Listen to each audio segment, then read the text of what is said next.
پورے دین اور اسلام کی بنیاد اطاعت پر ہے. دین اسلام کی بنیاد اطاعت پر ہے، اور کفر اور شرک کی بنیاد خواہش پر ہے. کفر کی بنیاد خواہش ہے اور اسلام کی بنیاد اطاعت ہے. اطاعت کا کسے کہتے ہیں؟ اطاعت کہتے ہیں اپنے آپ کو اللہ کے حکم کے تابع کرنا اپنی چاہت اور حالات کے خلاف.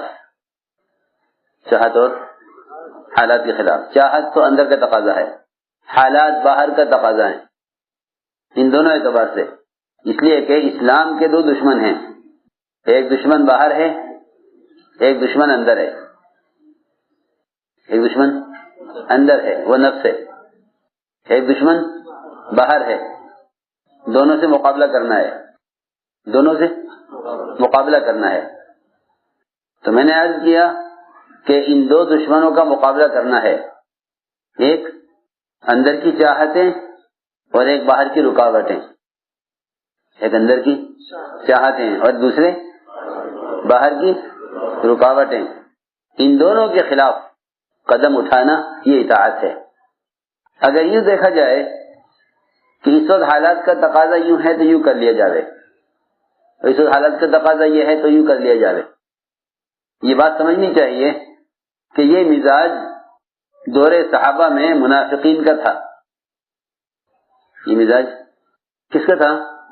بالکل پکی بات ہے، منافقین کا یہ مزاج تھا کہ تم نماز بھی پڑھو، روزہ بھی رکھو، حج بھی کرو اور دین کی محنت بھی کرو، مگر حالات دیکھو.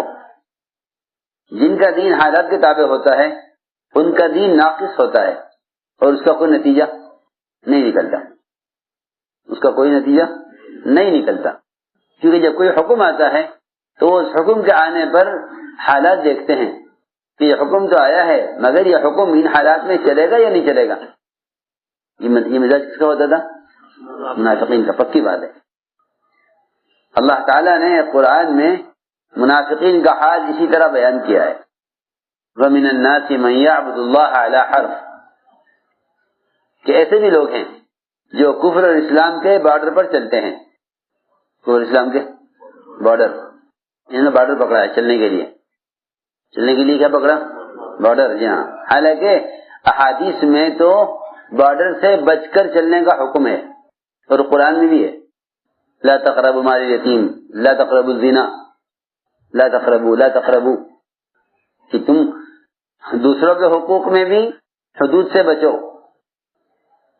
اور اللہ کے حقوق میں بھی حد سے دور رہو. لا تقربوا الزنا، لا تقربوا مال الیتیم، کہ حد کے قریب مت جانا. آپ جانتے ہیں کہ اگر ایک ملک کی حد کو کوئی پار کر لے بے خیالی میں، ایسے ہی ٹہلتے ٹہلتے ڈولتے ڈولتے، تو دوسرے ملک والے ان کو گرفتار کر لیتے ہیں، ان کا عذر قبول نہیں کرتے. ان کا عذر قبول نہیں کرتے. وہ لاکھ کے ہیں کہ ہمیں تو خبر نہیں تھی، ہمیں تو معلوم نہیں تھا، ہم تو پہلی بار آئے تھے، ہم تو گھومنے نکلے رات کو، ہم پتہ نہیں چلا حد کہاں ہے. جی ہاں، بہت سے ملکوں میں دوسرے ملک والے جیلیں کاٹ رہے ہیں. کس وجہ سے؟ کہ حد پار کر گئے. یہ سمجھنے کی بات ہے. حد پار کر گئے تو دوسرے ملکوں میں جیلیں کاٹ رہے ہیں بے گناہ. گناہ کیا؟ حد پار کر گئے. سنو غور سے بات. جب دنیا والوں کی اپنی حدیں قائم کرنے پر، ایک حد سے گزر جانے پر جیل ہو جائے، تو جو اللہ کی حدود کو پار کر جائیں گے ان کی جیل کہ جہنم ان کی جیل ہے. یہ پکی بات ہے کہ حد سے پار ہو گئے. جس کو میں نے عرض کیا کہ اللہ نے حدود قائم کی ہیں، جس طرح بندوں نے اپنی حدود، یہ ہمارا ملک ہے، تمہارا ملک ہے، ہمارا کھیت یہ تمہارا کھیت، حد قائم ہوتی ہے. کھیتوں کے درمیان ڈول بنتی ہے. سنی نا بس اسی طرح اللہ نے حدود قائم کی ہیں. تو منافقین نے چلنے کے لیے راستہ یہ بنایا تیسرا، ایک تو کفر کا راستہ، ایک اسلام کا راستہ. انہوں نے بنایا ایک درمیان کا راستہ. ہاں یہ ہے وہ. یہ کون سا راستہ ہے؟ درمیانی راستہ کہ ہم تو درمیان میں چل رہے.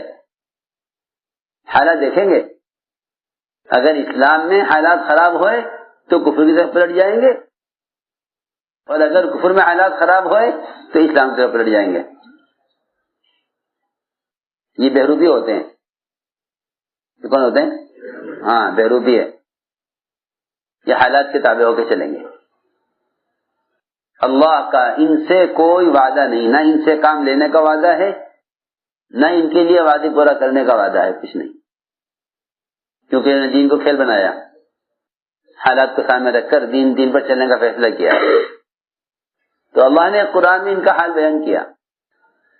وَمِنَ النَّاسِ مَن يَعْبُدُ اللَّهَ عَلَى حَرْفٍ, کہ ایسے بھی لوگ ہیں جو کفر اسلام کے بارڈر پر چلتے ہیں. إِنْ أَصَابَهُ خَيْرٌ اطْمَأَنَّ بِهِ وَإِنْ أَصَابَتْهُ فِتْنَةٌ انقلب عَلَى وَجْهِهِ خَسِرَ الدُّنْيَا وَالْآخِرَةَ. کہ ان کے لیے دونوں جگہ نقصان ہے, دنیا میں بھی اور آخرت میں بھی. دنیا کا نقصان تو یہ ہے کہ اللہ تعالیٰ نہ ان سے کام لیں گے, نہ انہیں اختیارات دیں گے, اور نہ دنیا میں ان کو برکتیں دیں گے کیونکہ ان کا دین ناقص ہے. اور آخرت کا نقصان اس لیے کہ آخرت میں تو وعدہ کمال دین پر ہے, جزوی دین پر نہیں ہے. اس پر ہے کمال دین پر. تو میں نے ایک بنیادی بات عرض کی ہے کہ دین میں بندے کو کوئی اختیار نہیں ہے. دین میں بندے کو کوئی اختیار نہیں ہے. اپنے اختیار, اپنے حالات اور اپنی چاہت کے اعتبار سے اسلام کے احکام چھانٹ کر اپنے لیے طے کر لے اور باقی کو چھوڑ دے. یہ خواہش کا دین ہے, حکم کا دین نہیں ہے. آپ دیکھیں لوگ کھانا کھانے بیٹھیں تو اپنی مرضی کی چیز لیں, باقی چھوڑ دیں, مجھے یہ کھانا, یہ نہیں کھانا ہے. بازار جاویں تو اپنی مطلب کی چیز لیں, باقی چھوڑ دیں. یہ خواہش ہے. فرماتے تھے کہ دسترخوان پر بہت ساری نعمتیں رکھ کر ایک پیالی میں سرکہ بھی رکھ لے کہ سرکہ کھانا سنت ہے, تو فرماتے تھے سنت جب ہوتا جب اس کے دسترخوان پر سرکے کے علاوہ اور کچھ نہ ہوتا. مثال ہے یہ مثال. سنت کب ہوتا؟ دسترخوان پر سرکے کے علاوہ اور کچھ نہ ہوتا. پھر کہا جاتا ہے کہ ہاں اس نے سنت عمل کیا. ساری خواہش کے کھانے جمع کر کے ایک پیالی میں سرکہ رکھے کہ سرکہ کھانا سنت ہے. تو ہمارے سنت جب ہوتا جب سرکے کے علاوہ دسترخوان پر کچھ نہ ہوتا. میں مثال دے رہا ہوں کہ لوگ بہت ساری خواہشات پوری کریں گے, اس کے ساتھ ایک سنت. تو بات کو بہت دھیان سے سمجھنا کہ اللہ تعالیٰ کے جو احکام آتے ہیں وہ انسان کی چاہت کے, طبیعت کے, حیثیت کے, معمول کے خلاف آتے ہیں. کہ ہم تمہیں آزمائیں گے کہ تم حکم پورا کرتے ہو یا نہیں کرتے, حکم پورا کرتے ہو یا نہیں کرتے. یہ آزمائش نہ کافروں کی ہوگی نہ منافقین کی ہوگی, اس لیے کہ وہ کام کرنے والے نہیں ہیں. یہ آزمائش ہوگی عبادت کرنے والوں کی, دعوت دینے والوں کی, اطاعت کرنے والوں کی. آزمائش اطاعت کرنے والوں کی ہوتی ہے, آزمائش اطاعت کرنے والوں کی آزمائش ہوتی ہے. نافرمانوں کی نافرمانوں کا امتحان نہیں ہوتا. اس لیے کہ جو نافرمان ہیں وہ تو تعلیم میں اور یعنی اطاعت کے میدان میں آئے نہیں, ان کا کیا امتحان ہوتا ہے اطاعت کرنے والوں کا. تو اللہ تعالیٰ اس میں حکم لاتے ہیں پہلے حیثیت کے خلاف. دیکھو میری بات توجہ سننا, یہ کام بہت اونچا کام ہے, یہ کام بہت اونچا کام ہے, اور اس میں کوئی شک نہیں کہ یہ کام انبیاء علیہ السلام والا کام ہے, اونچا کام ہے. کہ اس کام میں جو امتحان آئے گا اور اس کام میں جو ابتلا آئے گی وہ ابتلا بھی سخت آئے گی.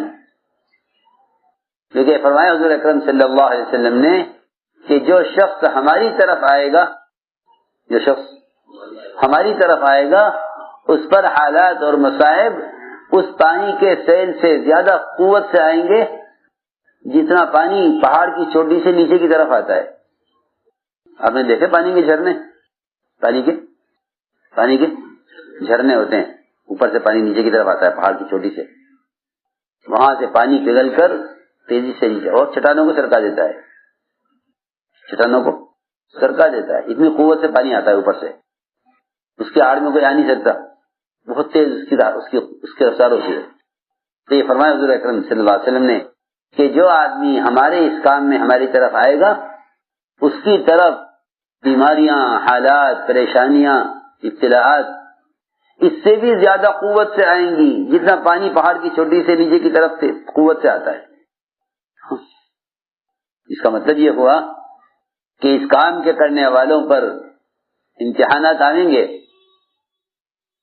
لیکن شکایت کرنے کی گنجائش نہیں ہے. کیا شکایت نہیں کر سکتے؟ شکایت نہیں کر سکتے.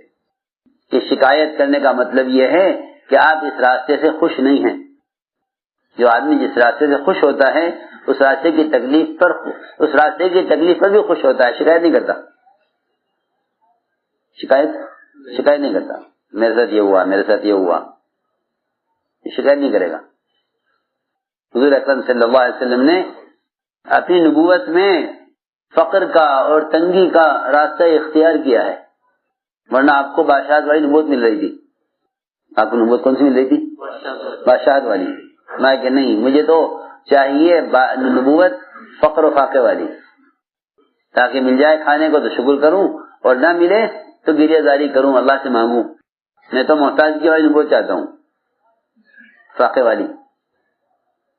تو ایک موقع پر آپ نے بد دعا کی, اس لوگوں کے لیے آپ نے بد دعا کرنی چاہیے.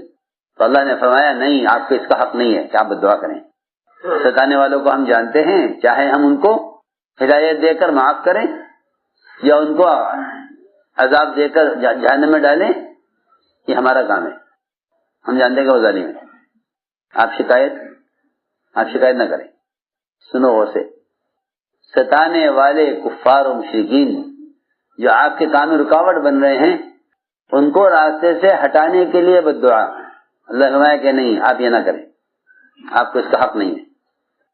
آپ نہیں جانتے, ممکن ہے کہ اللہ تعالی کو ہدایت دے کر آپ کا معاون اور آپ کا مددگار بنا دے. سنو تو صحیح, اس عجیب بات ہے. آپ آج بد دعا کریں ان کے لیے, ستانے والوں کے لیے, اور اللہ کے علم میں ہے کہ اللہ ان کو ہدایت دے کر کل آپ کا مددگار بنانے والے ہیں. جی ہاں, حذیفہ رضی اللہ تعالی عنہ جب ابو سفیان کو قتل کرنے لگے تو آپ کی ہدایت یاد آئی کہ کوئی نیا کام مت کرنا. ان کو چھوڑ دیا, اللہ نے ابو سفیان کو ہدایت دے دی. اللہ نے بڑا کام لیا. سنو غور سے بہت جا کر.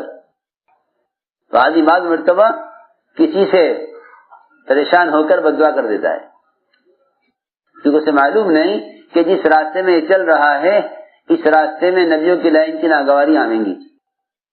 اس راستے میں کیا آئیں گی؟ نبیوں کی لائن کی ناگواری آئیں گی. اسے نہیں معلوم, وہ چھوڑ دے گا, یہ شکایت کر بیٹھے گا, یا کان چھوڑ کے بیٹھ جائے گا کہ میرے ساتھ تو یہ ہو رہا ہے. باتیں کرتے ہیں بادشاہت والی, اور نبی ان کے کون ہیں کہ نبی ان کے وہ ہیں جنہوں نے نبوت لی ہے فقر والی, اور یہ باتیں کرتا ہے بادشاہوں والی. تو میں نے ایک بات عرض کی ہے کہ شکایت کی اجازت نہیں ہے. شکایت کی اجازت نہیں ہے. ہم حکم لائیں گے اور حالات لائیں گے آپ کی چاہت کے خلاف, لیکن شکایت کی اجازت نہیں ہے. کیونکہ میرے دوستوں, بزرگوں, عزیزوں, اس کام میں تو شروع سے لے کے آخر تک ابتلاءات ہیں. تو اللہ تعالیٰ آزماتے ہیں حکم لا کر کہ ذکر, عبادت, تلاوت, دعوت, نقل و حرکت, 24 گھنٹے کے اعمال, دعائیں, سب اس سارے احکام کا جو اصل مقصد ہے وہ اطاعت پیدا کرنا ہے. اگر یہ بات نہ ہوتی تو لوگوں کو چھوڑ دیا جاتا کہ بھائی تم نماز پڑھتے رہو, ذکر کرتے رہو, ہم تمہارا کوئی امتحان نہیں لیں گے. میری بات توجہ سننا, بہت کرتے رہو, عمل کرتے رہو, کرتے مر جاؤ. تو اس میں یہ کوئی مشکل کام نہیں تھا. مشکل کام تو یہ ہے کہ اللہ رب العزت پہلے احکام دیں گے تو ان حکموں پر چلنے والوں کا امتحان لیں گے کہ ان میں اطاعت کتنی پیدا ہوئی. یہ میں عرض کرنا چاہتا ہوں کہ ذکر، عبادت، تلاوت، دعوت، نقل و حرکت، 24 گھنٹے کے اعمال، دعائیں، سب اس سارے احکام کا جو اصل مقصد ہے وہ اطاعت پیدا کرنا ہے. وہ اطاعت پیدا کرنا ہے. اگر یہ بات نہ ہوتی تو لوگوں کو چھوڑ دیا جاتا کہ بھائی تم نماز پڑھتے رہو، ذکر کرتے رہو، ہم تمہارا کوئی امتحان نہیں لیں گے. میری بات توجہ سننا، بہت کرتے رہو، عمل کرتے رہو، کرتے کرتے مر جاؤ. تو اس میں یہ کوئی مشکل کام نہیں تھا. مشکل کام تو یہ ہے کہ اللہ رب العزت پہلے احکام دیں گے تو ان حکموں پر چلنے والوں کا امتحان لیں گے کہ ان میں اطاعت کتنی پیدا ہوئی.